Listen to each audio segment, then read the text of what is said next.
Bonsoir, bienvenue dans Voyage au bout de la nuit sur D8. Voilà, vous pouvez réagir sur Facebook et sur Twitter avec le hashtag VBN, à rien du coup, puisque je vous ai rien dit, mais vous pouvez réagir quand même à tout, à votre vie. Et puis voilà, donc je vous lisais Fleurville-et-Courval, qui fait partie des crimes de l'amour du marquis de Sade. Et là, on en était où? Je vous avais laissé dans un grand suspense, parce que mademoiselle de Fleurville allait apprendre la seconde catastrophe, la seconde honte de sa vie à cet homme qui voulait l'épouser. Alors, est-ce qu'il va l'épouser quand même ou pas? On va peut-être le savoir aujourd'hui ou pas. Ce sera sûrement une autre lectrice qui vous l'apprendra. Bref, moi je suis contente de vous lire la suite de Fleurville et Courval. C'est maintenant. Je reprends. Il en est temps, monsieur.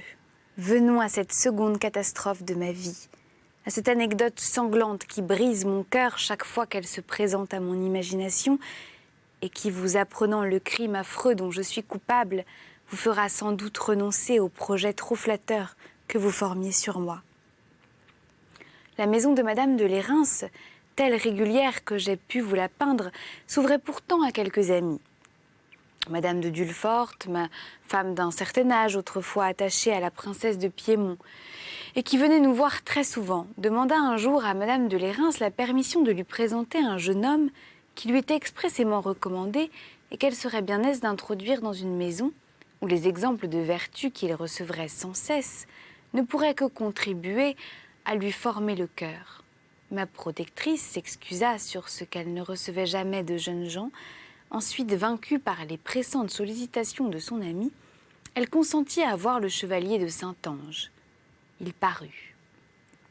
Soit pressentiment, soit tout ce qu'il vous plaira, monsieur, il me prit, en apercevant ce jeune homme, un frémissement universel dont il me fut impossible de démêler la cause. Je fus prête à m'évanouir. Ne recherchant point le motif de cet effet bizarre, je l'attribuais à quelque malaise intérieur, et Saint-Ange cessa de me frapper. Mais si ce jeune homme m'avait dès la première vue agité de cette sorte, pareil effet s'était manifesté dans lui. Je l'appris enfin par sa bouche. Saint-Ange était rempli d'une si grande vénération pour le logis, dont on lui avait ouvert l'entrée, qu'il n'osait s'oublier au point d'y laisser échapper le feu qui le consumait.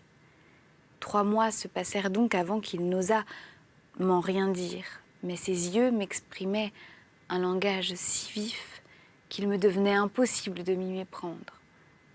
Bien décidé à ne point retomber encore dans un genre de faute auquel je devais le malheur de mes jours, très affermi par de meilleurs principes, je fus prête 20 fois à prévenir Madame de Lérins des sentiments que je croyais démêlés dans ce jeune homme. Retenue ensuite par la crainte que je craignais de lui faire, je pris le parti du silence.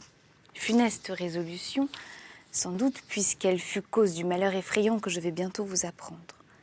Nous étions dans l'usage de passer tous les ans 6 mois dans une assez jolie campagne que possédait Madame de Lérins à 2 lieues de Paris. Monsieur de Saint-Prat nous y venait voir souvent. Pour mon malheur, la goutte le retint cette année. Il lui fut impossible d'y paraître. Je dis pour mon malheur, monsieur, parce que, ayant naturellement plus confiance en lui qu'en sa parente, je lui aurais avoué des choses que je ne pus jamais me résoudre à dire à d'autres, et dont les aveux eussent sans doute prévenu le funeste accident qui arriva. Saint-Ange demanda permission à Madame de Lérins d'être du voyage, et comme Madame de Dulfort sollicitait également pour lui cette grâce, elle lui fut accordée. Nous étions tous assez inquiets dans la société de savoir quel était ce jeune homme. Il ne paraissait rien ni de bien clair, ni de bien décidé sur son existence. Madame de Dulfort nous le donnait pour le fils d'un gentilhomme de province auquel elle appartenait. Lui, oubliant quelquefois ce qu'avait dit Madame de Dulfort, se faisait passer pour piémontais, opinion que fondait assez la manière dont il parlait italien. Il ne servait point, il était pourtant en âge de faire quelque chose, et nous le voyions encore décidé à aucun parti. tailleur, une très jolie figure faite à peindre, le maintien fort décent, le propos très honnête, tout l'air d'une excellente éducation, mais au travers de cela, une vivacité prodigieuse, une sorte d'impétuosité dans le caractère qui nous effrayait quelquefois. Dès que M. de Saintange fut à la campagne, ses sentiments n'ayant fait que croître par le frein qu'il avait cherché à leur imposer, il lui devint impossible de me les cacher. Je frémis, et devins pourtant assez maîtresse de moi-même pour ne lui montrer que de la pitié. En vérité, monsieur, lui dis-je, il faut que vous méconnaissiez ce que vous pouvez valoir ou que vous ayez bien du temps à perdre pour l'employer avec une femme qui a le double de votre âge. Mais à supposer même que je fusse assez folle pour vous écouter, quelle prétention ridicule oseriez-vous former sur moi? Celle de me lier à vous par les nœuds les plus saints, mademoiselle, que vous m'estimeriez peu si vous pouviez m'en supposer d'autres. En vérité, monsieur, je ne donnerais point au public la scène bizarre de voir une fille de 34 ans épouser un enfant de 17. Ah, cruel, verriez-vous ces faibles disproportions s'il existait au fond de votre cœur la millième partie du feu qui dévore le mien? Il est certain, monsieur, que pour moi, je suis très calme. Je le suis depuis bien des années et le serai, j'espère, aussi longtemps qu'il plaira à Dieu de me laisser languir sur la terre. Vous m'arrachez jusqu'à l'espoir de vous attendrir un jour. Je vais plus loin. J'ose vous défendre de m'entretenir plus longtemps de vos folies. Belle Florvie, vous voulez donc le malheur de ma vie? J'en veux le repos et la félicité. Tout cela ne peut exister qu'avec vous. Oui, tant que vous ne détruirez pas des sentiments ridicules que vous n'auriez jamais dû concevoir, essayez de les vaincre. Tâchez d'être maître de vous. Votre tranquillité renaîtra. Je ne le puis. Vous ne le voulez point. Il faut nous séparer pour y réussir. Soyez 2 ans sans me voir, cette effervescence s'éteindra.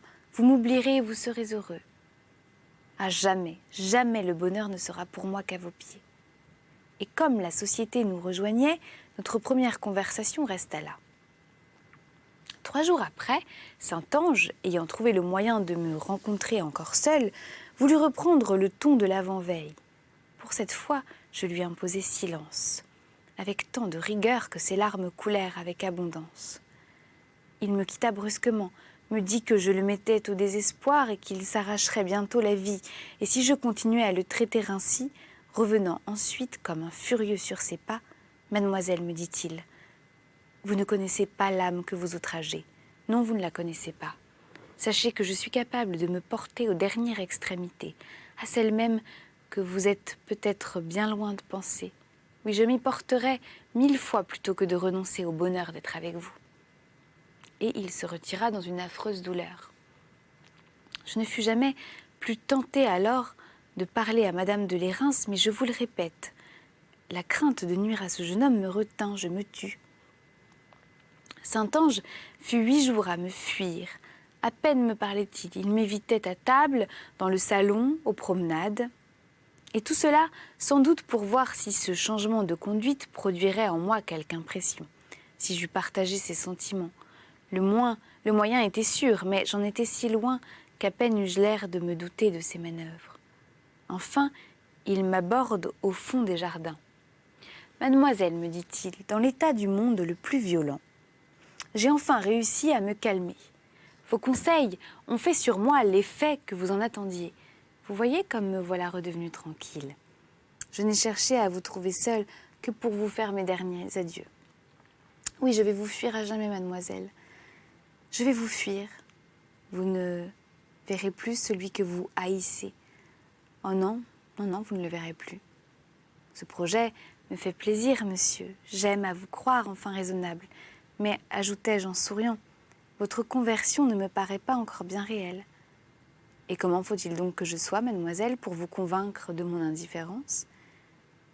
Tout autrement que je ne vous vois. Mais au moins, quand je serai partie, quand vous n'aurez plus la douleur de me voir, peut-être croirez-vous à cette raison où vous faites tant d'efforts pour me ramener? Il est vrai qu'il n'y a que cette démarche qui puisse me persuader, et je ne cesserai de vous la conseiller sans cesse. Je suis donc pour vous un objet bien affreux. Vous êtes, monsieur, un homme fort aimable qui devait voler à des conquêtes d'un autre prix et laisser en paix une femme à laquelle il est impossible de vous entendre. Vous m'entendrez pourtant, dit-il, alors en fureur. Oui, Cruel, vous entendrez, quoi que vous ne puissiez dire, les sentiments de mon âme de feu et l'assurance qu'il ne sera rien dans le monde que je ne fasse, ou pour vous mériter, ou pour vous obtenir. N'y croyez pas au moins, reprit-il impétueusement. N'y croyez pas à ce départ simulé. Je ne l'ai feint que pour vous éprouver, moi vous quitter, moi m'arracher au lieu qui vous possède. On me priverait plutôt 1000 fois du jour. Haïssez-moi, perfide, haïssez-moi, puisque tel est mon malheureux sort, mais n'espérez jamais vaincre en moi l'amour dont je brûle pour vous. Et Saint-Ange était dans un tel état en prononçant ces derniers mots par une fatalité que je n'ai jamais pu comprendre. Il avait si bien réussi à m'émouvoir que je me détournais pour lui cacher mes pleurs et le laissais dans le fond du bosquet, où il avait trouvé le moyen de me joindre. Il ne me suivit pas. Je l'entendis se jeter à terre et s'abandonner aux excès du plus affreux délire. Moi-même, faut-il vous l'avouer, monsieur, quoique bien certaine de n'éprouver nul sentiment d'amour pour ce jeune homme, soit commisération, soit souvenir, il me fut impossible de ne pas éclater à mon tour. Hélas, me disais-je en me livrant à ma douleur, voilà quels étaient les propos de Senneval. C'était dans les mêmes termes qu'il m'exprimait les sentiments de sa flamme, également dans un jardin comme celui-ci. Ne me disait-il pas qu'il m'aimerait toujours et ne m'a-t-il pas cruellement trompé?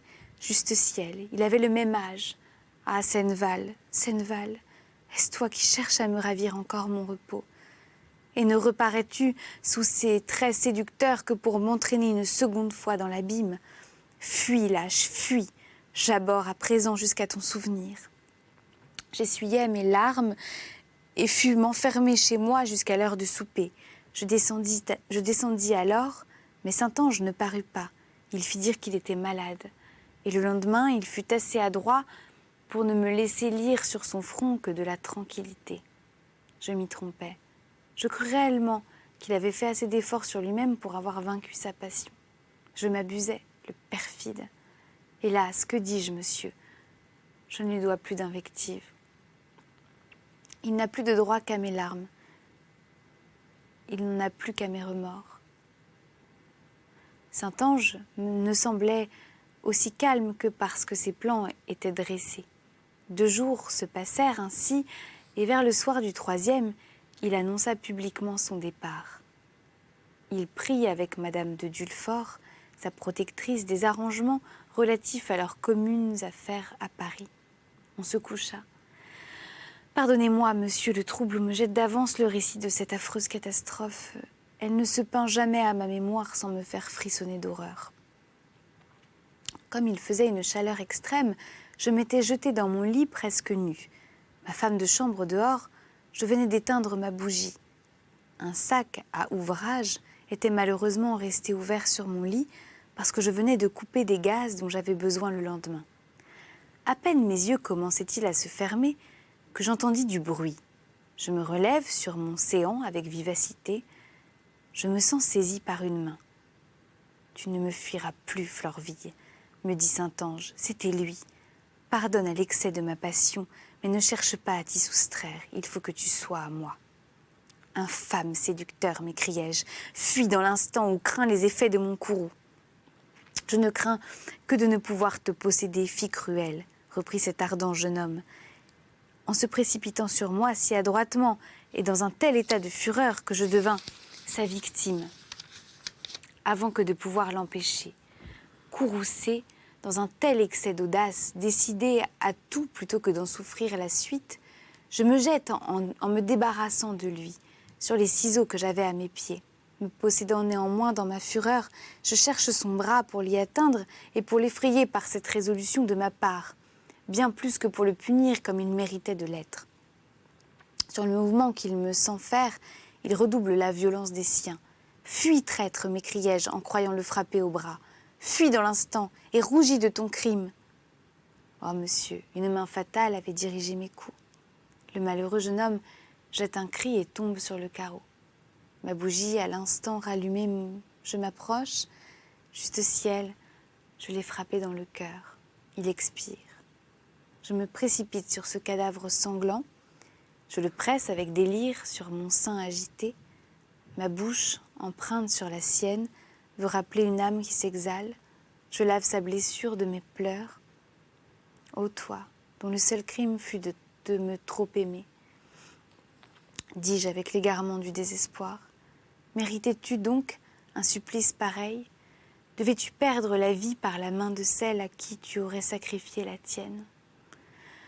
Ah, malheureux jeune homme, image de celui que j'adorais, s'il ne faut que t'aimer pour te rendre à la vie, apprends en cet instant cruel où tu ne peux malheureusement plus m'entendre. Apprends, si ton âme palpite encore, que je voudrais la ranimer au prix de mes jours. Apprends que tu ne me fus jamais indifférent, que je ne t'ai jamais vu sans trouble, et que les sentiments que j'éprouvais pour toi étaient peut-être bien supérieurs à ceux du faible amour qui brûlait dans ton cœur. À ces mots, je tombais sans connaissance sur le corps de cet infortuné jeune homme. Ma femme de chambre entra, elle avait entendu le bruit, elle me soigne, elle joint ses efforts aux miens pour rendre Saint-Ange à la vie. Hélas, tout est inutile. Nous sortons de ce fatal appartement, nous enfermons la porte avec soin, nous emportons la clé et volons à l'instant à Paris, chez Monsieur de Saint-Prat. Je le fais réveiller, je lui remets la clé de cette funeste chambre, je lui raconte mon horrible aventure. Il me plaint, il me console. Et tout malade qu'il est, il se rend aussitôt chez Madame de Lérins. Comme il y avait fort près de cette campagne à Paris, la nuit suffit. La nuit suffit à toutes ces démarches. Mon protecteur arrive chez sa parente au moment où on se levait et où rien encore n'avait transpiré. Jamais amis, jamais parents ne se conduisirent mieux que dans cette circonstance. Loin d'imiter ces gens stupides ou féroces qui n'ont de charme dans de telles crises qu'à ébruiter tout ce qui peut flétrir ou rendre malheureux, et eux et ceux qui les entourent, à peine les domestiques se doutèrent-ils de ce qui s'était passé. « Eh bien, monsieur, dit ici madame de Florvilliers, en s'interrompant, à cause des larmes qui la suffoquaient, épouserez-vous maintenant une fille capable d'un tel meurtre? Souffrirez-vous dans vos bras une créature qui a mérité la rigueur des lois, une malheureuse enfin que son crime tourmente sans cesse, qui n'a pas eu une seule nuit tranquille depuis ce cruel moment? Non, monsieur, il n'en est pas une où ma malheureuse victime ne se soit présentée à moi, inondée du sang que j'avais arraché de son cœur. Calmez-vous, mademoiselle, calmez-vous. Je vous conjure, dit monsieur de Courval, en mêlant ses larmes à celles de cette fille intéressante, avec l'âme sensible que vous avez reçue de la nature. Je conçois vos remords, mais il n'y a pas même l'apparence du crime dans cette fatale aventure. C'est un malheur affreux, sans doute, mais ce n'est que cela. Rien de prémédité, rien d'atroce. Le seul désir de vous soustraire aux plus odieux attentats, un meurtre en un mot, fait par hasard en se défendant. Rassurez-vous, mademoiselle, rassurez-vous donc, je l'exige. Le plus sévère des tribunaux ne ferait qu'essuyer vos larmes. Oh, combien vous vous êtes trompée si vous avez craint un tel événement. Si vous avez craint qu'un tel événement vous fît perdre sur mon cœur tous les droits que vos qualités vous assurent. Non, non, belle Florvilles, cette occasion, loin de vous déshonorer, relève à mes yeux l'éclat de vos vertus. Elle ne vous rend que plus digne de trouver une main consolatrice qui vous fasse oublier vos chagrins. Ce que vous avez la bonté de me dire, reprit mademoiselle de Florvilles, monsieur de Saint-Prat me le dit également. Mais vos excessives bontés à l'un et à l'autre n'étouffent pas les reproches de ma conscience. Jamais rien n'en calmera les remords. N'importe, reprenons, monsieur. Vous devez être inquiet du dénouement de tout ceci. Madame de Dulfort fut désolée, sans doute. Ce jeune homme, très intéressant par lui-même, lui était trop particulièrement recommandé pour ne pas déplorer sa perte. Mais elle sentit les raisons du silence. Elle vit que l'éclat, en me perdant, ne rendrait pas la vie à son protégé. Et elle se tut. Madame de Lérins, malgré la sévérité de ses principes et l'excessive régularité de ses mœurs, se conduisit encore mieux, s'il est possible, parce que la prudence et l'humanité sont les caractères distinctifs de la vraie piété. Elle publia d'abord dans la maison que j'avais fait la folie de vouloir retourner à Paris pendant la nuit pour jouir de la fraîcheur du temps. Elle était parfaitement instruite de cette petite extravagance, qu'au reste j'avais d'autant mieux fait que son projet à elle était d'y aller souper le même soir. Sous ce prétexte, elle y renvoya tout son monde. Une fois seule avec M. de Saint-Prat et son ami, on envoya chercher le curé, le pasteur de Madame de Lérins. Devait être un homme aussi sage et aussi éclairé qu'elle. Il remit sans difficulté une attestation en règle à Madame de Dulfort et enterra lui-même secrètement avec 2 de ses gens la malheureuse victime de ma fureur. Ces soins remplis, tout le monde reparut. Le secret fut juré de part et d'autre, et M. de Saint-Prat vint me calmer en me faisant part de tout ce qui venait d'être fait pour ensevelir ma faute dans le plus profond oubli. Il parut désirer que je retournasse à mon ordinaire chez Madame de Lérins. Elle était prête à me recevoir. Je ne pus le prendre sur moi. Alors il me conseilla de me distraire. Madame de Verquin, avec laquelle je n'avais jamais cessé d'être en commerce, comme je vous l'ai dit, monsieur me pressait toujours d'aller encore passer quelques mois avec elle. Je parlais de ce projet à son frère, il l'approuva, et 8 jours après je partis pour la Lorraine, mais le souvenir de mon crime me poursuivait partout. Rien ne parvenait à me calmer. Je me réveillais au milieu de mon sommeil, croyant entendre encore les gémissements et les cris de ce malheureux Saint-Ange. Je le voyais sanglant à mes pieds, me reprocher ma barbarie, m'assurer que le souvenir de cette affreuse action me poursuivrait jusqu'à mes derniers instants et que je ne connais pas le cœur que j'avais déchiré. Une nuit, entre autres, Senneval, ce malheureux amant que je n'avais pas oublié puisque lui seul m'entraînait encore à Nancy. Senneval me faisait voir à la fois 2 cadavres, celui de Saint-Ange et celui d'une femme inconnue de moi. Il les arrosait tous 2 de ses larmes et me montrait non loin de là un cercueil hérissé d'épines qui paraissait s'ouvrir pour moi. Je me réveillais dans une affreuse agitation. 1000 sentiments confus s'élevèrent alors dans mon âme. Une voix secrète semblait me dire « Oui, tant que tu respireras, cette malheureuse victime t'arrachera des larmes de sang qui deviendront chaque jour plus cuisantes, et l'aiguillon de tes remords s'aiguisera sans cesse au lieu de s'émousser. » Voilà l'état où j'arrivais à Nancy, monsieur. 1000 nouveaux chagrins m'y attendaient. Quand une fois la main du sort s'appesantit sur nous, ce n'est qu'en redoublant que ses coups nous écrasent. Je descends chez Madame de Verquin. Elle m'en avait prié par sa dernière lettre, et se faisait, disait-elle, un plaisir de me revoir. Mais dans quelle situation, juste ciel? Allions-nous toutes 2 goûter cette joie? Elle était au lit de la mort quand j'arrivais. Qui me l'eût dit, grand Dieu? Il n'y avait pas qu'1 jour qu'elle m'avait écrit, qu'elle me parlait de ses plaisirs présents et qu'elle m'en annonçait des prochains.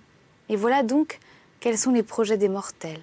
C'est au moment où ils les forment, c'est au milieu de leur amusement que l'impitoyable mort vient trancher le fil de leurs jours. Et vivant sans jamais s'occuper de cet instant fatal, vivant comme s'ils devaient exister toujours, ils disparaissent dans ce nuage obscur de l'immortalité, incertain du sort qui les y attend. Permettez, monsieur, que j'interrompe un moment le récit de mes aventures pour vous parler de cette perte et pour vous peindre le stoïcisme effrayant qui accompagna cette femme au tombeau. Madame de Verquin, qui n'était plus jeune, elle avait pour lors 52 ans, après une partie folle pour son âge, se jeta dans l'eau pour se rafraîchir. Elle s'y trouva mal, on la rapporta chez elle dans un état affreux. Une fluxion de poitrine se déclara dès le lendemain. On lui annonça le 6e jour qu'elle avait à peine 24 heures à vivre. Cette nouvelle ne l'effraya point. Elle savait que j'allais venir. Elle recommanda qu'on me reçût, j'arrive, et d'après la sentence du médecin, c'était le même soir qu'elle devait expirer. Elle s'était fait placer dans une chambre meublée, avec tout le goût et l'élégance possibles. Elle y était couchée, négligemment parée, sur un lit voluptueux, dont les rideaux de gros de tours lilas étaient agréablement relevés par des guirlandes de fleurs naturelles. Des touffes d'œillets, de jasmin, de tubéreuses et de roses ornaient tous les coins de son appartement. Elle en effeuillait dans une corbeille, elle couvrait et sa chambre et son lit, elle me tend la main dès qu'elle me voit. « Approche, Fleurvie, me dit-elle, embrasse-moi sur mon lit de fleurs, comme tu es devenue grande et belle. Oh ma foi, mon enfant, la vertu t'a réussi. On t'a dit mon état, on te l'a dit ? Fleurvie, je le sais aussi. Dans peu d'heures, je ne serai plus. Je n'aurais pas cru te revoir pour aussi peu de temps. Et comme elle vit, mes yeux se remplirent de larmes. Allons donc, folle, me dit-elle, ne fais donc pas l'enfant. Tu me crois donc bien malheureuse. N'ai-je pas joui autant que femme au monde ? Je ne perds que les années où il m'eût fallu renoncer au plaisir, et qu'eussé-je fait sans eux. En vérité, je ne me plains point de n'avoir pas vécu plus vieille. Dans quelque temps, aucun homme n'eût voulu de moi, et je n'ai jamais désiré de vivre que ce qu'il fallait pour ne pas inspirer du dégoût. La mort n'est à craindre, mon enfant, que pour ceux qui croient, toujours entre l'enfer et le paradis, incertains de celui qui s'ouvrira pour eux. Cette anxiété les désole, pour moi qui n'espère rien, pour moi qui suis bien sûre de n'être pas plus malheureuse après ma mort que je ne l'étais avant ma vie. Je vais m'endormir tranquillement dans le sein de la nature, sans regret, comme sans douleur, sans remords, comme sans inquiétude. J'ai demandé d'être mise sous mon berceau de jasmin. On y prépare déjà ma place. J'y serai, Fleurvie. Et les atomes émanés de ce corps détruit serviront à nourrir, à faire germer la fleur de toutes que j'ai le mieux aimée. Tiens, continua-t-elle en badinant sur mes joues avec un bouquet de cette plante, l'année prochaine, en sentant ces fleurs, tu respiras dans leur sein l'âme de ton ancienne amie. En s'élançant vers les fibres de ton cerveau, elles te donneront de jolies idées, elles te forceront de penser encore à moi. Mes larmes se rouvrirent, un nouveau passage. Je serrai les mains de cette malheureuse femme et voulus changer ces effrayantes idées de matérialisme contre quelques systèmes moins impies, mais à peine eus-je fait éclater ce désir que Madame de Verquin me repoussa avec effroi. « Ah, Fleurvie, s'écria-t-elle, n'empoisonne pas, je t'en conjure mes derniers moments de tes erreurs et laisse-moi mourir tranquille. Ce n'est pas pour les adopter à ma mort que je les ai détestés toute ma vie. Je me tue, qu'eût fait ma chétive éloquence auprès de tant de fermeté. J'eus désolé Madame de Verquin sans la convertir, l'humanité s'y opposait. Elle sonna, aussitôt, j'entendis un concert doux et mélodieux, dont les sons paraissaient sortir d'un cabinet voisin. Voilà, dit cette épicurienne, comme je prétends mourir. Fleurvie, cela ne vaut-il pas bien mieux qu'entourée de prêtres qui rempliraient mes derniers moments de troubles, d'alarmes et de désespoir ? Non, je veux apprendre à tes dévots que sans leur ressembler, on peut mourir tranquille. Je veux les convaincre que ce n'est pas de la religion qu'il faut pour mourir en paix, mais seulement du courage et de la raison. L'heure avançait. Un notaire entra, elle l'avait fait demander. La musique cesse, elle dicte quelques volontés. Sans enfant, veuve depuis plusieurs années et par conséquent maîtresse de beaucoup de choses, elle fit des legs à ses amis et à ses gens. Ensuite, elle tira un petit coffre d'un secrétaire placé près de son lit. « Voilà maintenant ce qui me reste, dit-elle, un peu d'argent comptant et quelques bijoux. Amusons-nous le reste de la soirée. Vous voilà 6 dans ma chambre. Je vais faire 6 lots de ceci. Ce sera une loterie. Vous la tirerez entre vous et prendrez ce qui vous sera échu. Je ne revenais pas du sang-froid de cette femme. Il me paraissait incroyable d'avoir autant de choses à se reprocher et d'arriver à son dernier moment avec un tel calme, funeste effet de l'incrédulité, si la fin horrible de quelque méchant fait frémir, combien ne doit pas effrayer davantage un endurcissement aussi soutenu. Cependant, ce qu'elle a désiré s'exécute. Elle fait servir une collation magnifique, elle mange de plusieurs plats, boit des vins d'Espagne et des liqueurs, le médecin lui ayant dit que cela est égal dans l'état où elle se trouve. La loterie se tire, il nous revient à chacun près de 100 louis, soit en or, soit en bijoux. Ce petit jeu finissait à peine qu'une crise violente la saisit. « Eh bien, est-ce pour à présent ?» dit-elle au médecin, toujours avec la sérénité la plus entière. « Madame, je le crains. »« Viens donc voir, Florvie, me dit-elle en me tendant le bras. Viens recevoir mes derniers adieux. Je veux expirer sur le sein de la vertu. » Elle me serre fortement contre elle et ses beaux yeux se ferment pour jamais. Étrangère dans cette maison, n'ayant plus rien qui pût m'y fixer, j'en sortis sur le champ. Je vous laisse à penser dans quel état et combien ce spectacle noircissait encore mon imagination. Trop de distance existait entre la façon de penser de Madame de Verquin et la mienne pour que je puisse l'aimer bien sincèrement. N'était-elle pas d'ailleurs la première cause de mon déshonneur, de tous les revers qui l'avaient suivi? Cependant, cette femme, sœur du seul homme qui réellement eût pris soin de moi, n'avait jamais eu que d'excellents procédés à mon égard. Elle m'en comblait encore, même en expirant. Mes larmes furent donc sincères et leur amertume redoubla, en réfléchissant qu'avec d'excellentes qualités, cette misérable créature s'était perdue involontairement. Et que, déjà rejetée du sein de l'Éternel, elle subissait cruellement, sans doute, les peines dues à une vie aussi dépravée. La bonté suprême de Dieu vint néanmoins s'offrir à moi pour calmer ces désolantes idées. Je me jetai à genoux, j'osais prier l'être des êtres de faire grâce à cette malheureuse, moi qui avais tant besoin de la miséricorde du ciel.